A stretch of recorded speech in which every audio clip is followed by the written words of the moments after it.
Good evening. My name is Anjanae, and the case study that I chose to do was the effective room management. The case study by Carolyn Everton. I chose to do this case study because I am majoring in elementary education, and I know that as a teacher, I will always have to face problems with many students struggling with another child being next to them, or just different students with learning disabilities, behavior problems, just all types of challenges.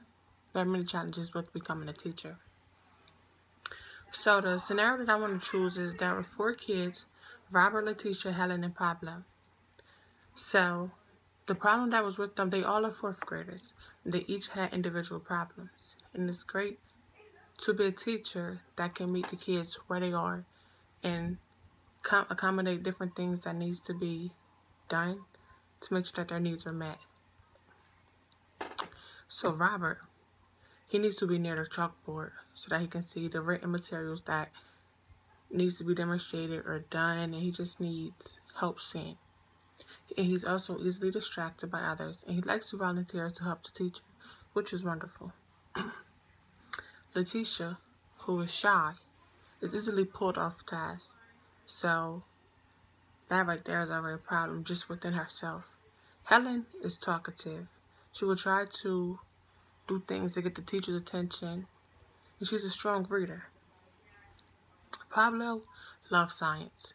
He gets along well with other students, works well in groups, and has a crush on Letitia. So that's 4 different kids with 4 different problems, challenges, and positive things also. So like I said, Pablo loves science. Helen is a strong reader. Letitia, she just needs help, like staying on task and different things. And she does a great job at pretending to be well, to do well and being on task. And like I said again, Robert likes to volunteer to help the teacher, which is also good. But being so Pablo and Letitia has separate personalities, but Pablo loves Letitia, that wouldn't be well. So if Pablo loves Letitia, it would not be good to have them two sitting together because he likes her and she gets easily distracted. That isn't well. So she could pretend that she's on task while she's engaging in with Pablo. And if we have Helen sitting next to Pablo, who loves science, that right there can be a crash, something that would not be helpful. Because if Pablo loves science and you have someone that's always talking and doing things around you, you would want to say like, calm down, or you would want them to back away a little bit. And Robert needs to be near the chalkboard. So if a teacher constantly needs to help him see things and being so he's easily distracted, that can be kind of hard for the other student. So it wouldn't be a great idea to have them all sitting at one table because you cannot meet the needs of every child. So it would be great to separate them all. So one of the main solutions that would be helpful for the teacher and our classroom also and these kids, like the individual needs for the kids, would be to separate them all.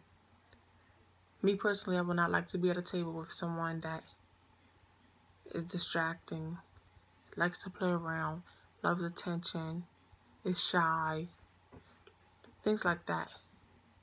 So as a teacher, I feel like it's best to separate kids with different challenges and needs because you cannot meet the needs of 4 children at one table. But I did see that if Pablo loves science, it would be good to have him with Letitia, who was shy, because he can help her. The only disadvantage for that is that Letitia gets off track very fast, and Pablo has a crush on Letitia, so that right there is a problem. But I also, since working at an aftercare program, I also seen that some of the kids that have different challenges, there's also a benefit of that because they all have different things, but one can outweigh the other, which may push another child to behave more. You know? So I also found it cool that the special education teacher provided things to help the teacher get a better understanding of the 4 kids, which is always helpful because as a teacher, it can be nerve-wracking or stressful to have kids in a classroom. You don't know anything that's going on with them, like any challenging behaviors or anything that you need to do differently to make sure that the needs of the kids are met. So in this case study, I found that there are problems, but there are also some solutions. As I stated before, a solution would be to have them separated so that you can meet the needs of each child. And I'm not going to say if you have a classroom of 35 children or 25, that every single child will have a need that needs to be met all the time. So it'd be good to have those 4 kids separated within 5 different tables and not near each other, because it's so easy to yell across the room or do something sneaky while the teacher is away.